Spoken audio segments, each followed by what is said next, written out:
जैसे हम लोग डिस्कवरी देखते हैं, आप एनिमल प्लेनेट देखते हैं, बहुत कुछ प्रकृति खुद सिखाती है।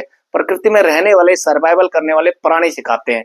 यदि कोई बाघ, तेंदुआ, आपने देखा होगा, अगर किसी हिरन पर झपटता है, यदि वो बच निकला तो आजीवन दोबारा वो मुश्किल ही मारा जाता है।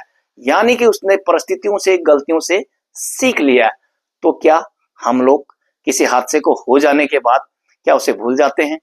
क्या आज के बाद यूथ या कोई व्यक्ति इस प्रकार की पुनरावृत्ति नहीं करेंगे? जय हिंद, नमस्कार। आप देख रहे हैं परिहार विजय पथ। आप सभी को गुरु नानक जयंती और देव दीपावली की बहुत सारी शुभकामनाएं। और आज का वीडियो शुरू करते हैं यूथ के नाम एक संदेश से, नौजवानों को एक संदेश के साथ शुरू करते हैं। जैसा कि बहुत कुछ दिन पहले ओएनजीसी चौक पर देहरादून में एक भीषण हादसा हुआ था। एक कार का एक्सीडेंट हुआ था और 6 नौजवानों की, युवक युवतियों की दर्दनाक मौत हो गई थी। यहाँ तक कि दो नौजवान और लड़कियों की गर्दन भी कट गई थी। भीषण हादसा, दिखाने लायक नहीं है। कार के परकच्चे उड़ गए थे, ट्रक के पिछले हिस्से से वो टकराई और 60 मीटर आगे जाकर एक पेड़ से टकराई। तो ये हादसा प्रत्यक्षदर्शियों और पुलिस के मुताबिक तेज रफ्तार, रात का वक्त, पार्टी और उसके ठीक आगे एक कार और कोई गई थी, उसके कंपटीशन में चलाई जा रही थी। वो कार तो निकल गई, लेकिन ये बच्चों की जो इसमें 19 साल से 25 साल तक के मात्र एक सबके सब यूथ थे, बल्लूपुर की तरफ से आ रही थी और ट्रक, कंटेनर ट्रक करणपुर चौक की तरफ से जो आ रहा था, पहली वाली कार तो निकल गई, लेकिन ये कार उसके पिछले हिस्से से टकराती है और चकनाचूर हो जाती है। उनके परिवारों को इस दुख को सहने की असीम कृपा भगवान प्रदान करे। उम्मीदों से सभी अपनी औलाद, अपने बच्चों को पालते हैं। जैसा कहते हैं, पापा कहते हैं बड़ा नाम करेगा बेटा हमारा, ऐसा काम करेगा, लेकिन कभी कभी अनहोनी हो जाती है। जो नहीं होना था वो हुआ, इसलिए एक बार फिर उनके परिवारों के साथ हम लोगों सबकी सिंपैथी, सबकी सांत्वना, भगवान ऐसा किसी के साथ ना करे। लेकिन यहाँ पर होने वाली बात तो हो गई, लेकिन हमने सीखा क्या? सबसे पहले शासन प्रशासन की बात कर लेते हैं। स्मार्ट सिटी देहरादून में उस स्थान की सीसीटीवी फुटेज ही नहीं है। इसलिए नहीं है कि बताया जा रहा है कि कैमरा 2 अक्टूबर से ही खराब है।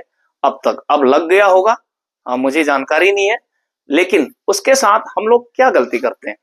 यदि मैं हेलमेट पहनता हूं स्कूटी में जाने के लिए, मैं माने कोई भी, तो पुलिस के डर से पहनता है। ऐसा नहीं कि ये मेरी सेफ्टी है। पहनना सेफ्टी के डर से चाहिए था। हम लोगों ने कहानी सुनी होगी आप, जैसे हम कहते हैं कि कछुआ खरगोश की कहानी, गिलहरी कौवे की कहानी, या इस प्रकार की क्या जो कहानियां होती है, जो संदेश होते हैं, क्या ये सिर्फ कहानियां होती हैं या इनसे हमें कुछ सीखना चाहिए?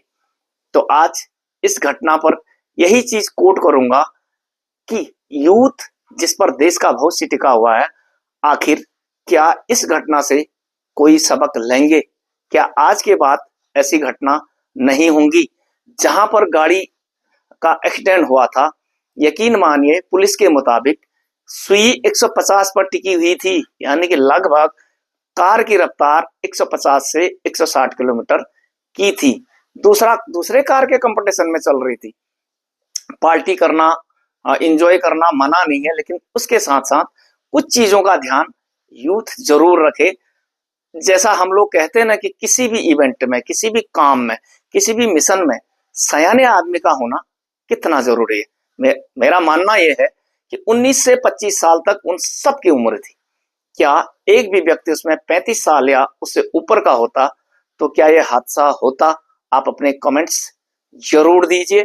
अपने बच्चों को समझाइए कि जैसे देखो, हम लोग सीखते क्या? प्रकृति से सीखने की बहुत सारी चीजें होती हैं। एक साइंटिस्ट हजारों एक्सपेरिमेंट करने के बाद कोई आविष्कार करता है। और जैसे हम लोग डिस्कवरी देखते हैं, आप एनिमल प्लेनेट देखते हैं, बहुत कुछ प्रकृति खुद सिखाती है। प्रकृति में रहने वाले, सर्वाइवल करने वाले प्राणी सिखाते हैं। यदि कोई बाघ, तेंदुआ, आपने देखा होगा, अगर किसी हिरन पर झपटता है, यदि वो बच निकला तो आजीवन दोबारा वो मुश्किल ही मारा जाता है। यानी कि उसने परिस्थितियों से, गलतियों से सीख लिया। तो क्या हम लोग किसी हादसे को हो जाने के बाद क्या उसे भूल जाते हैं? क्या आज के बाद यूथ या कोई व्यक्ति इस प्रकार की पुनरावृत्ति नहीं करेंगे? क्या हम घटनाओं से सीखते हैं? तो संदेश यही है कि जो हो गया उससे हम लोगों को सीखना क्या चाहिए। यदि हम लोग गलती से सीख गए तो काफी हद तक इस प्रकार की घटनाएं नहीं होंगी, माँ बापों को निराशा नहीं होगी, शोक की लहर इस प्रकार से उनके परिवारों में नहीं होगी और उम्मीद यूथ पर बनी रहेगी। तो आज का वीडियो सिर्फ इसलिए था कि हम लोगों को अपनी सेफ्टी का ध्यान रखना चाहिए और सीखना जरूर चाहिए और सयाने व्यक्ति की बात कितनी सुननी चाहिए, कितना उनको क्या वो अपने एक्सपीरियंस से कहते हैं। आप लोग 5G जनरेशन के जरूर हो, लेकिन क्या ज्ञान पर अनुभव भारी होता है? तो आप कमेंट बॉक्स में अपनी राय जरूर दें और बने रहें परिहार विजय पथ के साथ। और बहुत बहुत शुभकामनाएं एक बार सभी को गुरु नानक जयंती की और देव दीपावली की। साथ ही सांत्वना उनके परिवारों के लिए भी, ऐसा हादसा कभी किसी के साथ ना हो। तो बने रहें परिहार विजय पथ के साथ। जय हिंद, नमस्कार, वंदे मातरम।